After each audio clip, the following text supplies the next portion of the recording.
할렐루야. 오늘도 하나님의 거룩한 전에 오셔서 하나님 말씀을 충정하시기 위하여 성령님을 힘입어서 여러분들의 귀가 열려지시기를 축원합니다. 오늘 로마서 15장 이제 1절에서 13절까지의 말씀. 여러분들께서 이제 말씀을 깊이 있게 깊이 생각하시면서 읽으셨다면 이 말씀이 무엇이다 라고 하는 키워드가 머릿속에 이렇게 한 줄 내지 두 줄 정도로 남게 될 거예요. 또 저마다 하나님께서 주시는 그 은혜가 각자에게 다르게 적용될 수 있기 때문에 어떤 분에게는 또 이 말씀으로, 어떤 분에게는 또 저 말씀으로 마음속에 남게 되는 경우가 있습니다. 자, 교회 안에 있는 우리 성도님들을 보자고요. 교회 안에는 믿음이 강한 분들이 있고 또 믿음이 약한 분들이 있습니다. 믿음이 강한 자들만 모인 교회가 이 지구상에 있을까요? 없어요. 우리나라뿐만이 아니고 이 지구상 위에 있는 모든 교회는 믿음이 강한 사람들과 믿음이 약한 사람들이 서로 공존을 하고 있습니다. 그럼 믿음이 강하다, 믿음이 약하다라고 하는 기준을 무엇으로 나눌 수 있을까 하는 걸 우리가 한번 이야기해 보죠. 자, 주일 성수는 물론이고 예배자로서 교회를 내가 얼마나 열심히 다니느냐, 내가 평상시에 얼마나 복음을 내 삶에서 실천을 하고 있느냐, 내가 또 얼마나 기도에 힘쓰고 살고 있는가, 내가 하나님의 나라를 위해서 얼마나 시간과 재물을 하나님 앞에 헌신하며 신앙생활하고 있는가 하는 것들이 믿음이 강하다, 믿음이 약하다의 어떤 그 정도를 측량할 수 있는 기준이 되기도 하지요. 그러나 이것이 전부일 수는 없어요. 절대적일 수는 없다는 겁니다. 자, 이와 같은 것들이 신앙을 평가하는 몇 가지의 기준 정도는 될 수 있다 하는 거고, 믿음 생활을 한다면 우리가 방금 함께 합독한 오늘 본문 말씀에 의거한 기준도 빼놔서는 안 된다고 하는 겁니다. 이 몇 가지 기준에는 반드시 부합해야 되는데 신앙인으로서 마땅히 가져야 할 기본 자세가 오늘 우리가 읽은 말씀 속에 나와 있는 거예요. 자, 말씀에 나와 있는 믿음이 강하다, 약하다에 대한 기준, 그리고 믿음이 강한 사람은 믿음이 약한 사람에게 어떻게 해야 하는가에 대한 방향을 제시해 주고 있습니다. 교회 안에서의 인간관계를 우리가 얼마나 성숙하게 잘하고 있는가를 갖고 믿음의 정도를 판단하는 기준으로 삼고 있는 거예요. 교회 안에 있는 믿음이 약한 형제를 잘 돌봐주고 감싸주는 것을 보고 그 사람의 믿음이 강하다, 약하다 하는 것을 판단할 수 있다라고 오늘 본문 말씀에는 직설적으로 기록되어 있지 않지만 그렇게 해석이 되어집니다. 즉, 흠이 많고 실수를 많이 하는 어떤 형제를 믿음이 강한 사람이 어떤 태도로 그를 대해주느냐에 따라서 그의 믿음이 강약을 진단할 수 있는 기준이 될 수 있다 하는 거죠. 약한 형제를 함부로 비판하지 않고 또 약한 형제의 어떤 주장을 넓은 마음으로 우리가 포용해 주는 사람이다 라고 하면은 그 사람은 믿음이 강한 사람이다 라고 볼 수 있다는 겁니다. 뿐만 아니라 나의 먹고 마시는 것, 그리고 나의 모든 언동으로 인해서 믿음이 약한 형제가 걸려 넘어질까 염려해서 자신의 자유를 스스로 억압하고 절제할 수 있는 사람이라면 그 사람 역시 믿음이 강한 사람이다 라고 볼 수 있는 거예요. 우리를 자주 넘어지게 하는 여러 현실적인 문제들이 많이 있습니다. 뭐가 있을까요? 정욕의 문제로 걸려 넘어지는 경우가 많이 있습니다. 재물에 대한 문제로 넘어지는 경우가 꽤 많죠. 또 어떤 권세의 자리에 탐욕이 생겨서 넘어지는 경우도 많고, 또 뭐가 있습니까? 공명욕에 대한 것 때문에 넘어지는 경우도 비일비재하죠. 그 중에서도 사람과 사람 사이의 인간관계라고 하는 현실 앞에서 세상적인 계산 그리고 이기적인 욕심이 동반되는 거예요. 서로 인간관계에는 다시 말씀드리지만 세상적인 계산, 이기적인 욕심이 항상 동반이 됩니다. 그래서 인간관계가 사실상 많이 어려워요. 특히 교회 안에서의 성도 간의 인간관계에 대해서는 매우 어렵습니다. 어렵다라고 하는 것을 다른 말로 표현을 하면 매우 중요한 문제가 된다라고 하는 거예요. 이 관계성이라고 하는 것이 어렵기도 하거니와 특히 교회 안에서의 인간관계가 어려운 것. 자, 다시 말씀드리지만 다른 각도에서 봤을 때 교회 안에서 성도 간의 인간관계는 매우 중요한 부분을 차지한다 하는 겁니다. 그래서 우리는 이타적인 마음으로 자기 자신을 돌아볼 수 있는 거룩한 통찰의 시간을 반드시 가져야 하고 또 교회 안팎에서의 내 믿음의 현주소가 어디인가 하는 것을 정확하게 진단해보는 입체적인 영적 스캔을 자기 스스로가 할 수 있어야 돼요. 그 영적 스캔을 뭘로 하겠습니까? 기준이 있어야 될 거 아니에요. 이게 바로 하나님의 말씀인 거예요. 내가 성도들과 맺는 인간관계를 통해서 과연 내 믿음의 성숙함을 증명해 볼 수 있는가 하는 부분을 이런 입체적인 영적 스캔이 바로 나를 돌아보는 것을 이야기하는 거죠. 오늘 우리 성령님께서 저와 여러분에게 우리 자신을 돌아볼 수 있는 그런 내주 충만함의 역사를 우리에게 풍성하게 임해 주시기를 간절히 기도합니다. 사도 바울은 15장 1절에서 우리 강한 자 이렇게 말을 시작합니다. 우리 강한 자라고 하는 것은 우리 속에는 이 글을 쓰고 있는 사도 바울도 포함되어 있다는 거죠. 자, 자기 자신을 믿음이 약한 자다라고 말하지 않았어요. 곧 믿음이 연약한 형제들이 예수 그리스도 안에서 굳센 믿음으로 바로 서갈 수 있도록 사도 바울은 믿음이 강한 동역자들과 함께 사역을 했다라고 하는 것을 뜻하는 말씀입니다. 믿음이 강한 사람은 믿음이 연약한 형제가 바르게 서갈 수 있도록 믿음의 덕을 세워나가야 되는 거예요. 우리가 흔히 이야기하죠. 참 덕이 안 된다. 덕스럽지 못하다. 세상에도 이런 이야기 하지만 교회 안에서도 이런 이야기 하죠. 믿음의 덕이 안 되는 그런 행동을 해서는 안 된다는 겁니다. 자, 믿음의 덕을 세우는 범주는 어디까지인가를 생각해 보자고요.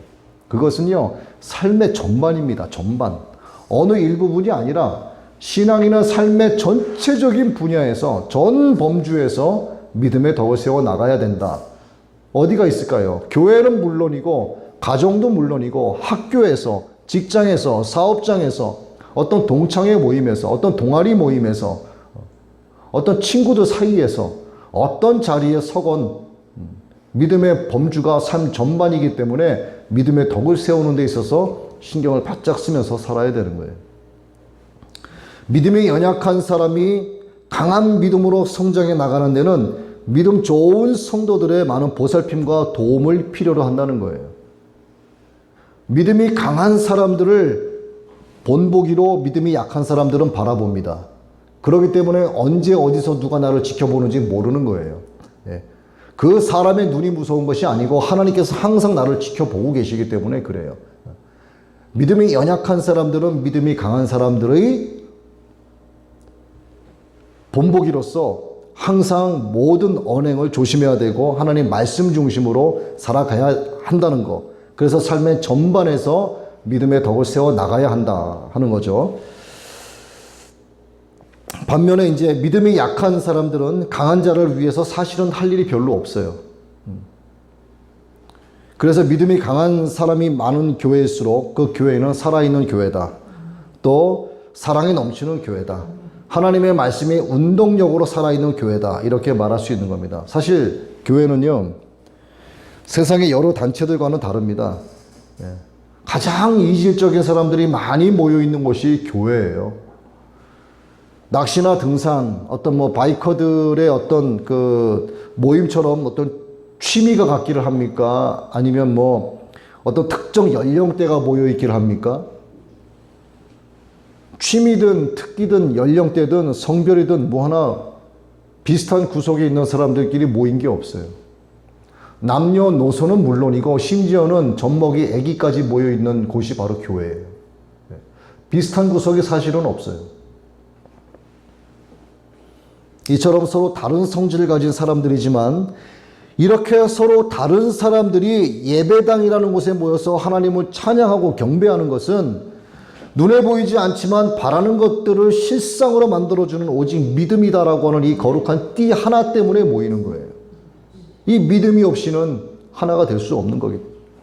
그래서 교회 안에 보면은 참 다루기 어려운 문제들이 성도들 간에 많이 발생이 됩니다. 특히 그 가운데서 믿음이 약한 사람들은 그것 때문에 상처받고 떠나는 거예요.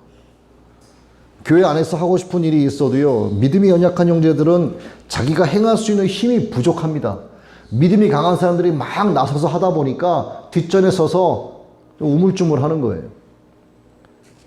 아디아포라 여러분 기억나시죠? 자유의지에 따른 어떤 결정이 신앙적인 양심에 어떤 영향을 끼치는지를 모르면서 남이 하는 것을 그대로 따라하는 사람들이 바로 믿음이 약한 사람들이에요. 뭐가 옳고 뭐가 그른지를 아직까지는 영분별이 안 되기 때문에 그렇습니다. 그래서 믿음이 강한 사람들은 믿음이 약한 사람들이 넘어질세라. 믿음 좋은 사람들이 아무리 거치는 것을 놓지 않으려고 해도 잘 걸려 넘어지는 사람들이 믿음이 약한 사람들인 거죠. 바로 이들이 교회 안에 믿음이 약한 형제들입니다. 그런데 그들의 약함은 여러분 자신을 봐서도 아시겠지만 그 믿음 약함이 하루아침에 확 뒤바뀌어지지가 않아요. 예. 절대적인 시간이 소요가 됩니다. 이것저것 경험도 해요. 예배생활 잘 하다가 갑자기 연락이 끊기고 도망도 가고, 뭐 이것저것 해서 뭐 때문에 상처받고 뭐 때문에 가슴 아파하고 또 나와서 하다가 또 싸우고 나가고, 이렇게 신앙생활을 계속 하다가 보면 나도 모르는 사이에 믿음이 성장이 되는데, 그거 누구를 보겠습니까? 말씀을 전하는 목사님을 통해서 하나님의 말씀도 듣겠지만은 실질적으로 가까이서 접하는 사람들은요, 함께 신앙생활하고 있는 믿음 좋은 성도님들을 통해서 그의 믿음이 성장이 돼가는 거예요. 그러면 믿음 강한 사람들이 얼마나 중요한 역할을 해야 되는지를 여러분들이 아실 겁니다. 우리 아둘람 복음 공동체, 그리고 우리 한국교회 음악원, 정말 하나님의 말씀 따라 우리가 시작은 미약하지만 우리는 절대 미약하지가 않습니다. 예. 여러분들이 잘 훈련 받으셔야 돼요. 예. 앞으로 이것으로 몰려올 많은 형제 자매들이 있습니다. 예. 그러니까 여러분들이 항상 믿음의 덕을 세우셔야 되고 믿음의 본을 보이셔야 됩니다. 예. 목사님의 말씀을 듣고 그들이 귀를 열고 말씀에 묵상하고 그런 건 하겠지만 실질적인 삶에서 어떻게 복음을 나타내고 복음을 표출하고 복음을 살아내는가는 저를 보고 배우는 게 아니라 믿음 좋으신 여러분들을 보고 배우기 때문에 그런 겁니다. 오늘 말씀이 바로 그거를 말씀하는 거예요. 우리가 앞서 14장을 공부하면서 몇 가지 원칙을 배웠는데, 먼저 5절 여러분 기억나시죠? 각각 자기 마음에 확정할지니라 하는 말씀 제가 여러 번 강조했기 때문에 기억나실 겁니다. 각자 소신대로 결정할 수 있는 자유를 인정해 주는 것이 약한 자를 받아주는 믿음 좋은 사람들의 자세인 거예요. 그리고 두 번째 원칙은 14장 13절의 말씀인데 여러분 기억하실 겁니다. 약한 형제들에게 걸림돌이 되지 말라 하는 거, 이게 두 가지 원칙이죠. 형제를 실족하게 해서는 안 된다 하는 겁니다. 자, 분명한 것은 믿음이 강한 자들은 이 두 가지 원칙이 지킬 수 있는 능력이 있다는 겁니다. 왜? 말씀 안에 바로 서 있기 때문에, 다 겪어왔기 때문에, 다 지나왔기 때문에 아는 거예요. 믿음이 약한 형제들의 반복되는 실수를 비판하는 일을 믿음 좋은 사람들은 삼가할 수 있습니다. 절제할 수 있는 능력이 있는 거예요, 그에게. 또 내가 거치는 돌의 입장이 되지 않을 수도 있어요. 이것은 오늘 이 자리에 여러분이나 저나 다 할 수 있는 겁니다. 그러나 오늘 본문 말씀은 우리에게 무엇을 말씀하시는 거 하니, 이 두 가지 원칙에서 멈추지 말라 이거예요. 더 한 걸음 나아가야 된다. 1절 말씀에 보시면 믿음이 강한 우리는 마땅히 믿음이 약한 자의 약점을 어떻게 하라고 합니까? 담당하라 하고 말씀하세요. 믿음이 약한 자의 단점을 보고 지나치라가 아니라 그 약점을 내가 짊어지고 담당하라 그겁니다.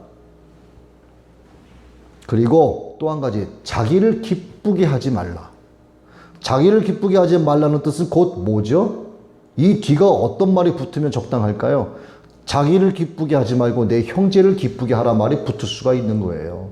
이게 믿음이 좋은 사람들이 믿음이 연약한 사람들을 위해서 해야 될 일인데 어떻게 하라고 합니까? 마땅히 해야 될 일이다. 마땅히.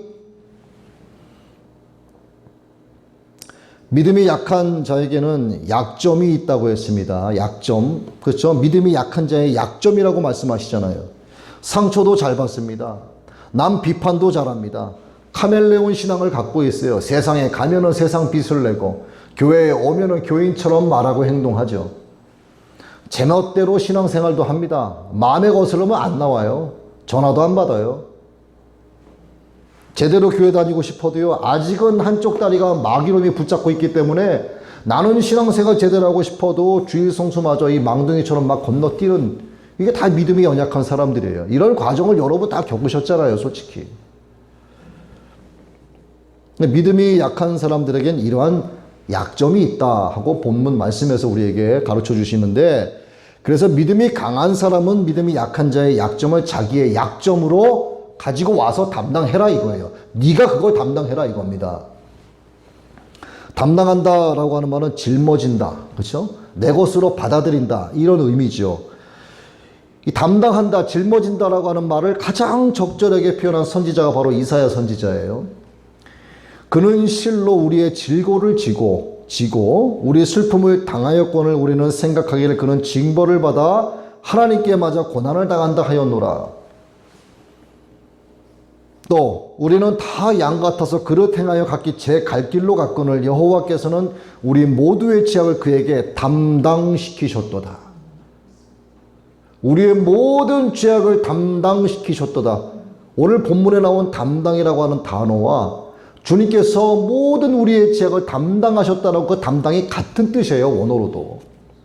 이 정도로 담당해야 된다 이 말입니다. 하다가 마는 게 아니고 끝까지 담당하셔야 되는 거예요.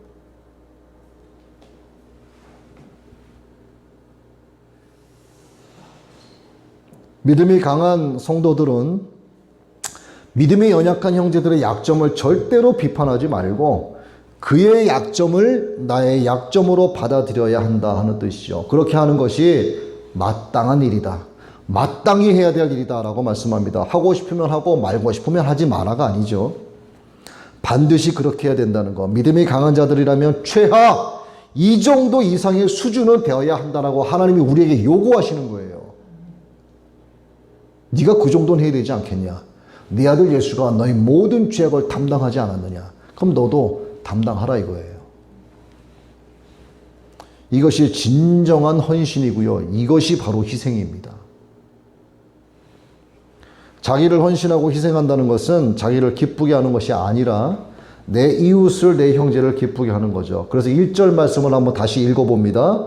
믿음이 강한 우리는 마땅히 믿음이 약한 자의 약점을 담당하고 자기를 기쁘게 하지 아니할 것이라. 이 말씀이 정확히 이해가 되셨죠.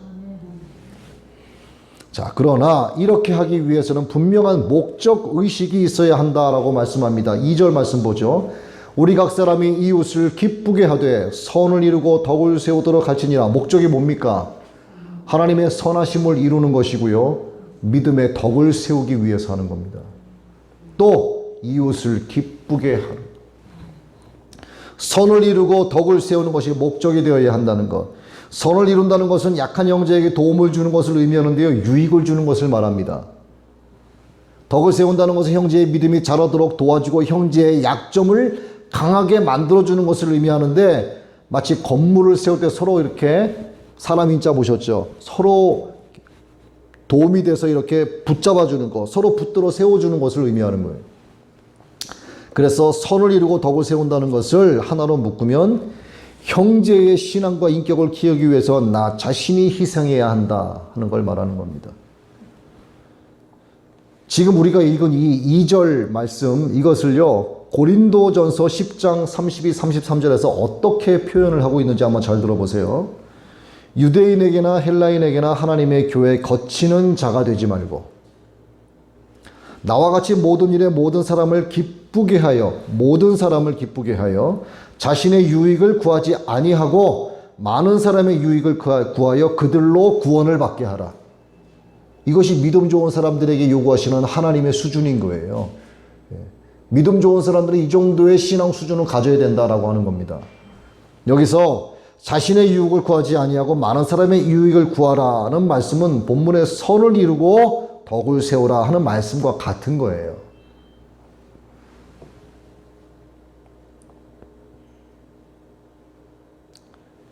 하나님께서 우리에게 이러한 신앙 수준을, 이러한 기준을 요구하시는데 이 기준에 못 미친다 그러면요, 신앙적 양심의 가책을 받지 않고 있다. 이건 하나님 앞에 사실 무서운 죄가 될 수 있어요. 하나님께서 우리에게 이렇게 요구하고 계신다라고 하는 사실 여러분들이 꼭 기억하셔야 됩니다. 이것이 하나님께서 우리에게 주신 영적 생활의 대원리예요.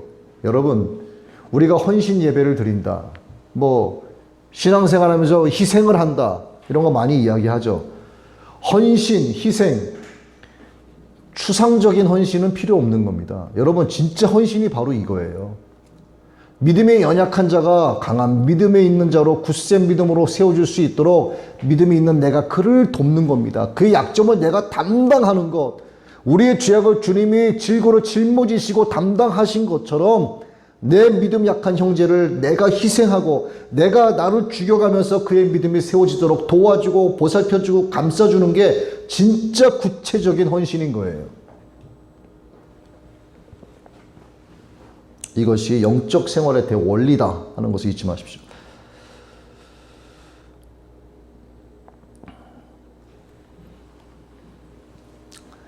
남의 짐을 대신 짊어지고 남을 기쁘게 해주고 남에게 선을 이루고 믿음의 덕을 세우는 거, 이게 누구의 말씀입니까? 하나님의 말씀이죠. 하나님의 말씀은 진리죠. 그러나 이상하게도 우리는요, 남을 위해서 뭘 해라 이런 이야기를 들으면 언제 들어도 참 낯설고 좀 불편하죠, 사실은. 가장 하기 싫어하는 일일 수 있어요. 나를 위해서 나를 기쁘게 하는 것이 아니라 네 자신에게는 기쁨을 추구하지 말고 남에게 유익을 줘라. 남의 약점은 네가 담당해야 된다. 참 불편하고 낯선 이야기일 수 있습니다. 그러나 주실 중요한 사실 한 가지가 있는데, 하나님의 은혜만이 나를 능동적인 사람으로 움직일 수 있다라고 하는 거예요. 하나님의 은혜가 임하지 않은 사람은 백날 첫날 이런 이야기 들어봐야 움직이질 않습니다. 하나님의 은혜가 있는 사람은 움직여요. 내가 순종할 수 없다라고 움츠러들 때마다 하나님의 은혜가 임하면 그것이 무엇이든 내게 능치 못함이 없다라고 하는 고백으로 쏟아져 나오는 겁니다. 하나님의 은혜는 진짜 초자연적인 감동으로 나한테 다가오게 되어 있어요. 그리고 내 진짜 저 마음속에 녹슬어서 아주 딱딱하게 굳어져 있는 마음의 근본을 흔들어 놓는 게 바로 하나님의 은혜죠. 하나님의 은혜.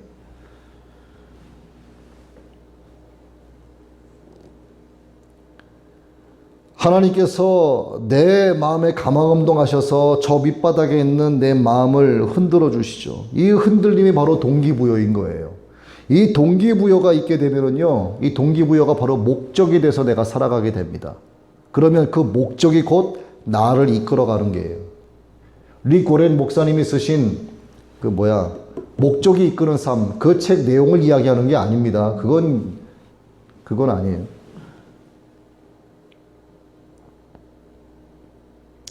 하나님의 은혜 가운데 역사하시는 성령님의 내주하심에 순종하는 것.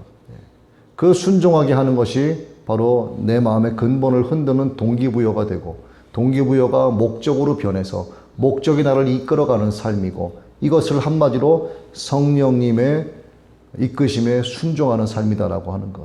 그럼 하나님께서 내게 말씀하신 약한 자의 약점을 담당하는 것은 내가 하기 싫어도요, 성령께서 나로 하여금 행하게 만드시는 겁니다. 이것이 결론적으로 하나님의 은혜가 임한 사람들이 할 수 있는 것이다. 하나님의 은혜로 말미암은 이 감동적인 동기부여는요, 주 예수 그리스도의 아버지께 영광을 돌리는 주님과 같은 삶을 살아가는 것입니다. 5절 6절 말씀인데, 이제 인내와 위로의 하나님 너희로 그리스도 예수를 본받아 서로 뜻이 같게 하여 주사 한 마음과 한 입으로 하나님 곧 우리 주 예수 그리스도의 아버지께 영광을 돌리게 하려 하노라. 우리 주님의 삶은요, 자신을 기쁘게 하는 삶이 아니었었죠. 우리 역시도 나를 기쁘게 하는 삶을 지향하기보다는 믿음이 연약한 형제들을 세우고 믿음의 덕을 세워나가는 일에 집중해서 하나님을 기쁘시게, 또 형제들을 기쁘게 하는 일을 우선으로 삼아야 한다는 겁니다. 3절 말씀 볼까요? 그리스도께서도 자기를 기쁘게 하지 아니하셨나니 기록된 바 주를 비방하는 자들의 비방이 내게 미쳤나이다 함과 같으니라. 사도 바울은 주님이 가신 그 길을 그대로 따라갔죠. 그래서 사도 바울이 고백한 게 있죠. 나는 날마다 죽노라. 여러분, 이 날마다 죽노라의 뜻을 제가 정확하게 알려드릴게요. 날마다의 날은 내일을 이야기하는 겁니다. 날. 원어에서의 날은 빛을 이야기하는 거예요. 빛은 곧 주님이고 하나님이시죠. 즉 나는 날마다 죽노라를 원어로 해석을 하게 되면 나는 그리스도를 따라 죽겠노라가 되는 겁니다. 내가 매일매일 죽겠다가 아니고 주님이 가신 그 길 따라 나도 주님 따라 순종하며 죽기까지 가겠나이다. 이게 그 뜻인 거예요.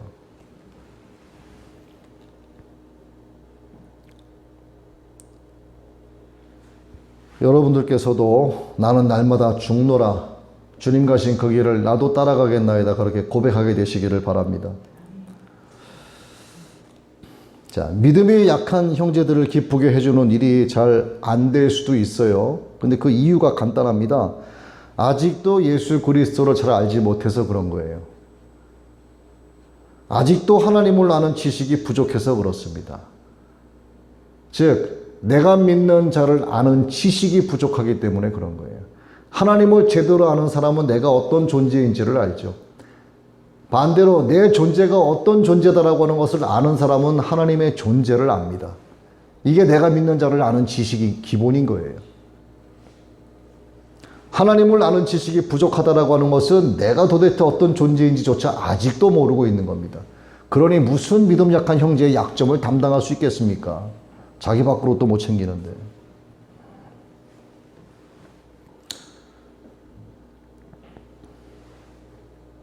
예수 그리스도의 이름을 부르지만 멀리서만 바라보게 되는 거죠. 욥기에 나와 있는 말씀처럼 내가 하나님을 눈으로 만나고 인격적으로 만난 것이 아니라 그저 귀로만 들은 하나님이 된 거예요.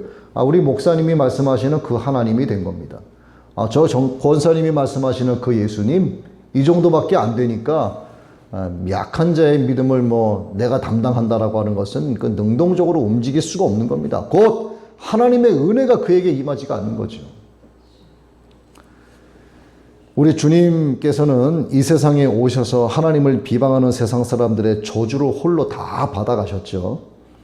하나님을 향하여 욕하고 고역하고 배역한 모든 죄인들이 그 엄청난 죄값을 주님께서 홀로 다 담당하시고 다 이루었다. 원어로 해석하면 죄값을 다 지불하였습니다가 되는 거죠. 하고 마지막 말씀과 함께 십자가에서 돌아가셨습니다. 빌립보서 2장 6절의 말씀이죠. 그는 근본 하나님의 본체시나 하나님과 동등됨을 취할 것으로 여기지 아니하시고 오히려 자기를 비워 종의 형체를 가지사 사람들과 같이 되셨고 사람의 모양으로 나타나사 자기를 낮추시고 죽기까지 복종하셨으니 곧 십자가에 죽으심이라. 주님께서 하나님의 자리에서 일어나셔서 낮고 천한 이 땅에 오신 것은 자기 자신을 기쁘게 하려고 오신 것이 아니고 우리를 기쁘게 해주시기 위해서 오신 거죠.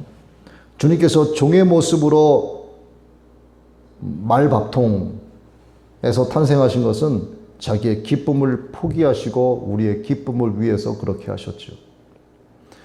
주님께서 자기를 낮춰 죽기까지 복종하신 것은 우리에게 선을 이루고 덕을 세우시기 위함이셨습니다. 주님께서 모든 믿음의 본을 다 보이셨죠. 그러니 사도 바울이 고백하지 않을 수 없는 거죠. 나는 날마다 죽노라. 나는 주님을 따라 죽겠나이다. 그래서 주님은 우리의 질고를 지시고 슬픔을 대신 지신 것입니다. 이 놀라운 하나님의 은혜로 우리가 바로 질고에서 해방됐고 슬픔이 변해서 주 안에서 기쁨을 누리고 있는 자들이 된 것이죠. 그와 같이 우리도 믿음 연약한 자들의 약점을 담당하고 그들을 보살펴주고 감싸 안아주고 그들을 위해서 헌신하고 진정으로 희생하면서 그들이 진정으로 하나님의 자녀가 돼서 굳세 믿음으로 바로 서갈 수 있도록 여러분들이 이제는 헌신을 하시고 희생을 하셔야 된다 하는 이야기입니다. 그래서 예수님을 만난 사람들은 초자연적인 감동을 받을 수밖에 없는 거예요. 십자가의 주님을 만나는 사람들은 자기만을 기쁘게 하는 삶 자체가 정말 얼마나 부끄러운가를 깨닫게 되죠. 그래서 그들은 나는 날마다 죽노라를 고백하면서 예수님처럼 살아갈 수밖에 없게 됩니다. 예수님처럼 살기를 원하는 마음을 일컬어서 오늘 본문은 예수의 마음이다 이렇게 표현하고 있어요. 아니죠. 빌립보서 2장 5절에서 그렇게 표현하고 있습니다. 너희 안에 이 마음을 품으라 곧 그리스도 예수의 마음이니. 예수의 마음이 그에게 있으면 성령의 충만함, 성령의 충만함은 성령의 열매로 나타나게 되죠. 성령의 열매가 나타나는 삶은 이것은 이제는 내가 사는 것이 아니요 오직 내 안에 계신 그리스도께서 사시는 것이다 하는 것을 말하는 것이죠. 살아계신 하나님이시오 사망 권세를 이기시고 부활하신 주님께서 내 마음에 계시기 때문에 주님의 마음이 곧 나의 마음이 되는 겁니다. 이게 예수의 마음을 품는 거죠. 예수의 마음을 품으면 그에게서 주님의 성품이 이제 드러나기 시작을 합니다. 이 주님의 성품이 뭘로 드러나냐면 성령의 열매로 드러나기 시작을 하는 거예요. 자, 성령의 열매 여러분 다 아시죠? 사랑, 희락, 화평, 오래 참음, 자비, 양선, 충성, 온유, 절제. 여러분 이 단어 하나하나를 잘 생각을 해보세요. 사랑, 희락, 화평 쭉 생각을 해보세요. 이 단어가 향하고 있는 것이 나에게서 바깥으로 향하고 있습니까? 바깥에서 나를 향하고 있습니까? 네? 나를 향해? 아니에요. 여러분 이 단어가 주는 뜻 다 아시잖아요. 이 단어는요 나에게서 남을 향하고 있는 거예요. 예. 성령의 열매에 나타나는 모든 특징입니다. 이것이. 이 성령의 열매, 남을 향한 이 마음이 바로 주님의 성품을 가지려면 예수의 마음을 품어야 되는 거예요. 그렇죠? 반면에 이거 반대되는 말씀이 있죠. 이런 육체의 일은 이와 뚜렷이 대조가 됩니다. 갈라디아서 5장 19절의 말씀인데, 자, 육체의 일은 분명하니 자, 단어를 한번 잘 들어보세요. 누구를 향하고 있는가? 음행과 더러운 것과 호색과 우상 숭배와 주술과 원수 맺는 것과 분쟁하는 것과 분냄과 당짓는 것과 분열함과 이단과 투기와 술취함과 방탕함과 또 그와 같은 것들이라. 전에 너희에게 경계한 것 같이 경계하노니 이런 일을 하는 자들에 대해서 주님이 뭐라고 말씀하시냐면 하나님의 나라를 유혹으로 받지 못할 것이라. 자, 이 단어 잘 들으셨죠? 이 단어가 나에게서 남에게로 향하고 있습니까? 이것들이 나를 향해 있습니까? 그렇죠. 이 단어들은요, 딱 듣기만 해도 내 이야기잖아요. 내 이야기. 이게 정말 놀랍지 않습니까? 성령의 열매는 남을 향해 있고 이런 이야기들은 나를 향해 있단 말이에요. 이러한 것들의 특징은 철저하게 자기의 기쁨을 추구하고 자기의 유익을 추구하고 자기 중심적인 삶을 살아간다는 겁니다. 이러한 사람들에게는요, 봉사도 희생도 헌신도 찾아볼 수가 없어요. 있다 할지라도 보인다 할지라도 계산적이요. 있다 할지라도 자기의 영광을 위함이요. 있다 할지라도 자기의 가식적인 모습을 나타내는 겁니다. 광명의 천사로 나타나는 거예요.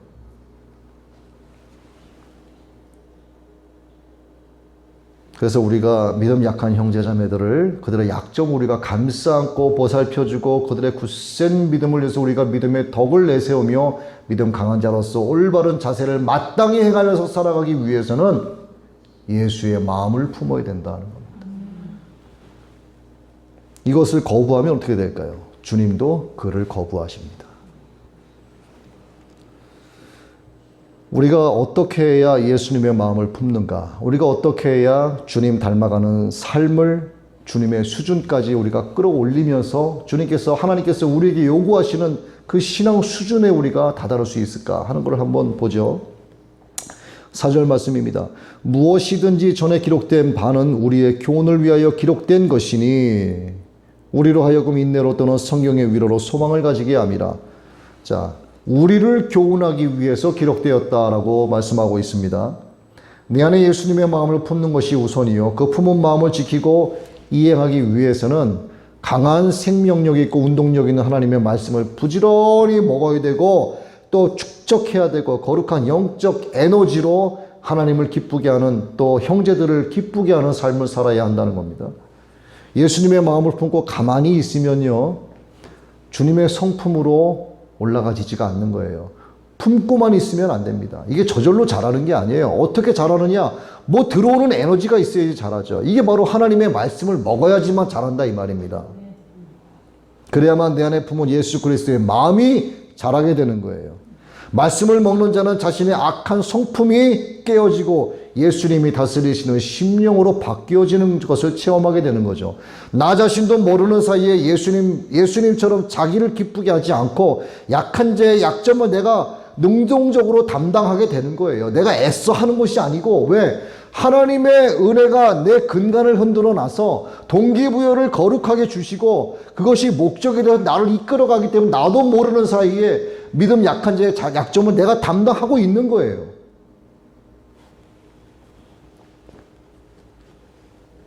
그러기 위해서는 하나님의 말씀을 먹어야 된다. 이것이 진정한 헌신이고 이게 구체적인 헌신인 거예요.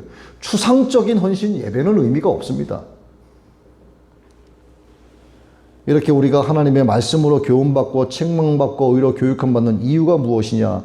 나의 인격이 주 안에서 온전하게 되기 위해서 하나님께서 우리에게 원하시는 신앙 수준에 다다르기 위해서 하는 겁니다. 결국은 하나님의 영광을 위해서죠. 5절에서 7절 봅니다. 이제 인내와 위로의 하나님이 너희로 그리스도 예수를 본받아 서로 뜻이 같게 하여 주사 한 마음과 한 힘으로 하나님 곧 우리 주 예수 그리스도의 아버지께 영광을 돌리게 하려 하노라. 그러므로 그리스도께서 우리를 받아 하나님께 영광을 돌리심과 같이 너희도 서로 받으라. 주님은 교회가 하나 되기를 원하고 계십니다. 한 마음 한 뜻을 갖고 한 몸을 이루는 아름다운 하나님의 자녀가 되기를 바라고 계시죠. 우리가 이 사실을 알게 된 이상 교회 안에서의 형제 자매들 간의 갈등은 이제는 끝내야 되는 거예요. 서로 등진 것을 돌이켜서 마주보고 손도 잡아야 되는 겁니다. 주의 성령께서 하나 되게 하신 것을 힘써 지켜내야 하죠. 그러나 이것은 예수님의 마음을 품고 이타적인 헌신, 이타적인 희생으로 나아가겠습니다 라고 하는 결단이 있을 때만 가능한 거예요. 이것이 하나님의 영광을 위한 결단하는 여러분의 헌신이 되는 겁니다. 주님께서 우리를 받아 하나님께 영광 돌리신 것처럼 우리도 주님의 교훈을 받고 서로 나누는 가운데 서로를 위하여 헌신하고 교회를 위하여 헌신하고 하나님의 영광을 위해서 헌신해야 됩니다. 자, 8절 말씀 봅니다. 내가 말하노니 그리스도께서 하나님의 진실하심을 위하여 할례의 추종자가 되셨으니 조상들에게 주신 약속들을 견고하게 하시고 할례가 어느 민족이 받았죠? 유대 민족이죠. 주님께서 할례의 추종자가 되셨다 하는 것은 유대인들에게 하나님 나라의 복음을 증거하기 위해서 주님께서 이 땅에 오셨다라는 것을 의미하는 겁니다. 유대인 전부가 복음을 받아들이진 않고 아주 극히 일부가 받아들였죠. 결국 복음은 주님의 제자들과 사도들을 통하여 즉 유대인들을 통하여 이방인에게 복음이 전해진 거예요. 맞죠? 왜 이방인에게까지 복음이 전해졌을까? 왜? 이방인들도 그 긍휼하심으로 말미암아 하나님께 영광을 돌리게 하려 하심이라. 이게 하나님의 뜻이죠. 이어 9절 하반부와 10절 말씀을 보면 이러므로 내가 열방 중에서 주께 감사하고 주의 이름을 찬송하리로다. 또 이르되 열방들아 주의 백성과 함께 즐거워라 했으며 여기서 내가라고 하는 1인칭의 나는 유대인을 가리키는 거예요. 이 유대인이 이방인들을 향하여 하는 말이 주의 백성과 함께 즐거워하라 이렇게 이야기하고 있는 겁니다. 유대인들과 함께 온 열방이 하나님을 찬양하는 것, 즉 모든 족속이 하나님을 찬양하는 이것이 주님께서 이 땅에 오신 목적이고 하나님의 구원의 경륜이고 로마서 11장에서 이스라엘의 회복을 원하시는 하나님의 마지막 계획인 겁니다. 로마서 15장 11절이죠. 또 모든 열방들아 주를 찬양하며 모든 백성들아 그를 찬송하라. 유대인도 하나님을 찬송하고 이방인도 하나님을 찬송하고 모든 열방이 이제 이새의 뿌리 곧 열방을 다스리기 위해서 일어나시는 예수 그리스도께로 소망을 두게 되는 거죠. 12절입니다. 또 이사야가 이르되 이새의 뿌리 곧 열방을 다스리기 위하여 일어나시는 이가 있으리니 열방이 그에게 소망을 두리라 하였느니라. 답이 누굽니까? 예수 그리스도예요. 예수 그리스도. 여러분의 소망이 누구세요? 여러분의 소망이 누구세요? 예수 그리스도. 여러분의 구원자가 누구십니까? 예수 그리스도예요. 예수 그리스도. 여러분의 구세주가 누구세요? 예수. 여러분의 주님이 누구십니까? 예수 그리스도예요. 하나님의 아들이 누구세요? 예수 그리스도예요. 예. 주님께서 온 열방이 하나 되기를 원하시는 거예요. 온 열방이 하나 되기 위해서는 온 교회가 하나가 되어야 됩니다. 이 땅에 온 교회가 하나 되기 위해서는 우리 교회부터 하나가 되어야 되는 거예요. 우리 교회가 하나 되기 위해서는 추상적인 헌신이 아니라 성도들 간의 연합이 이루어지는 진짜 구체적인 헌신이 있어야 됩니다.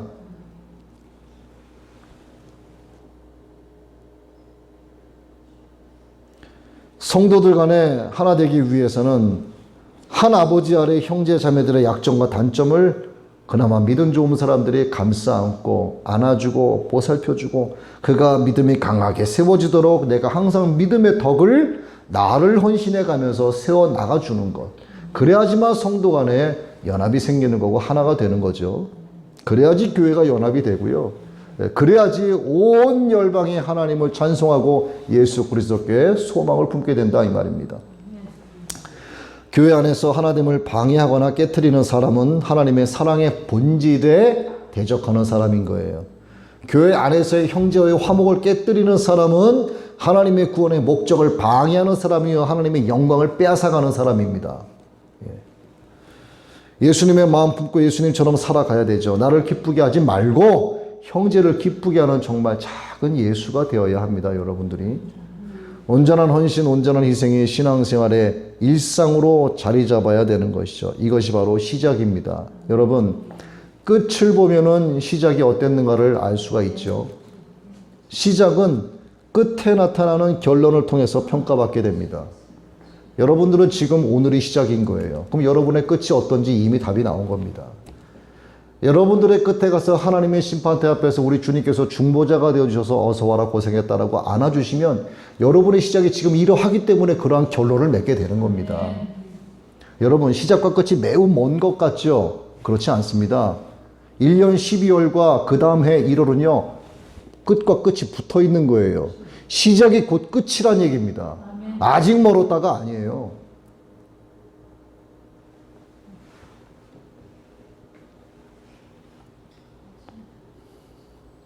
여러분의 시작이 온 열방으로 하여금 주님을 찬양하게 하는 결론에 이르게 할 것을 믿습니다.